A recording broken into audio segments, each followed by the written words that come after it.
Halo YouTube, kembali lagi bersama gue Anton Sigarto. Kali ini gue mau bahas soal kemasan konten YouTube. Tapi sebelum itu kita intro dulu.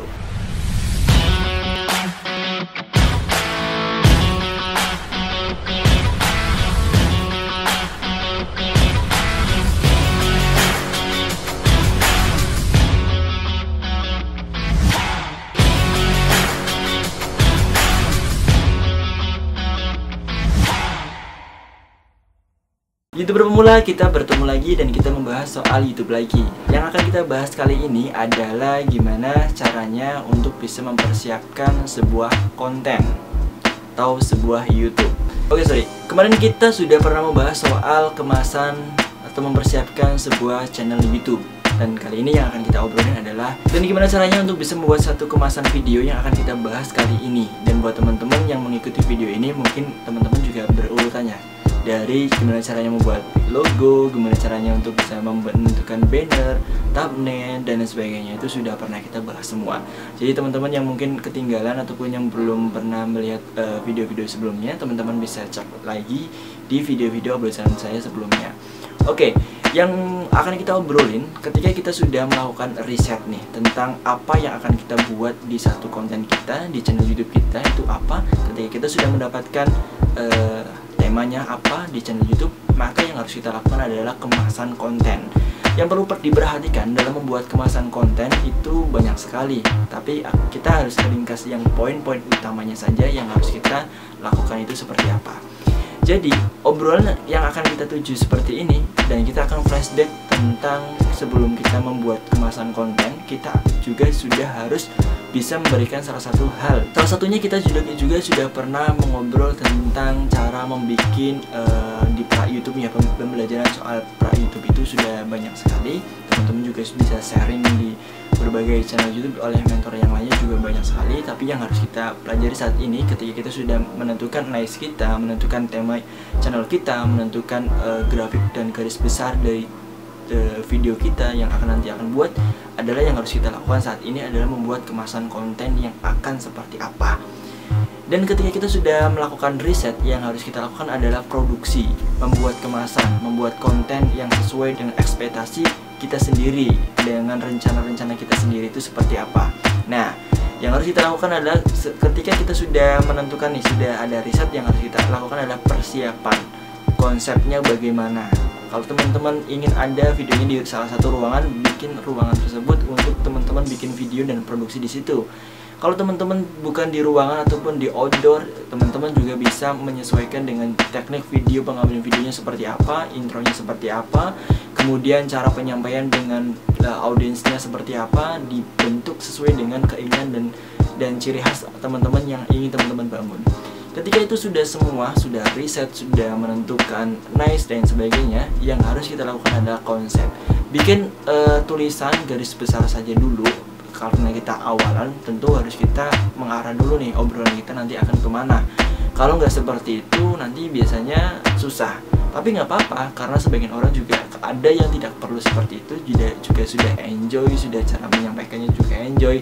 Tapi saya sarankan juga untuk bisa menuliskan garis besar yang nanti akan diobrolin itu apa. Kalau teman-teman konsepnya tentang face to face seperti ini, ngobrol. Tapi kalau teman-teman ingin videonya itu tanpa ada wajah pun nggak masalah. Yang tetap ada garis besarnya, ditulis itu seperti itu tuh tetap ada gitu. Nggak melenceng dari konsep awal itu yang akan dibentuk itu seperti apa. Nah, kalau udah seperti itu, kita sudah mulai memproduksi, sudah ada kemasannya, sudah teknik-tekniknya ataupun ruangan, jenis ruangannya bagaimana dan sebagainya, itu sudah ada semua. Langkah selanjutnya adalah uploading. Uploading video ini berbagai macam teknik juga sudah pernah saya obrolin tentang tips-tipsnya itu seperti apa, dan bikin judul-judulnya seperti apa, itu ada semua. Kemudian setelah kita membuat judul, kita harus membuat thumbnail yang juga cukup menarik, bikin penasaran dengan, dan yang paling utama adalah sesuai dengan isi konten yang diobrolin itu apa, ataupun isi kontennya seperti apa, bikin judul yang seperti itu. Nah, ketika sudah ada judul, sudah ada thumbnail, maka yang harus kita lakukan untuk membuat kemasan konten adalah deskripsi.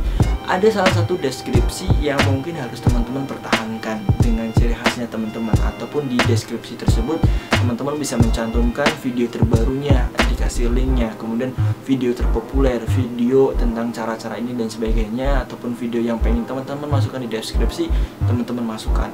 Karena itu adalah peluang juga buat para penonton ketika melihat deskripsinya kita, mereka kemudian tertarik dengan judulnya, bisa saja mereka akan mengklik video tersebut di link tersebut. Nah, itu salah satu juga bisa menambahkan viewers kita.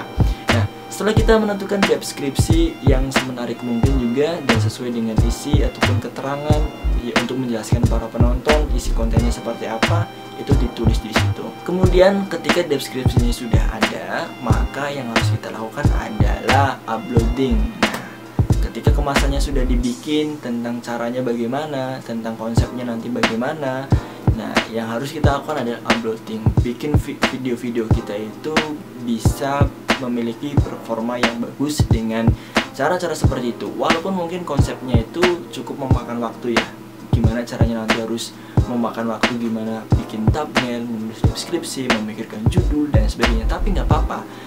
Yang penting yang harus kita lakukan untuk bisa menjadi seorang YouTuber pemula, yang harus kita prioritaskan dan kita pertahankan adalah kualitasnya. Kualitas judul, kualitas thumbnail, kualitas video, kualitas deskripsi dan sebagainya itu perlu kita pertahankan.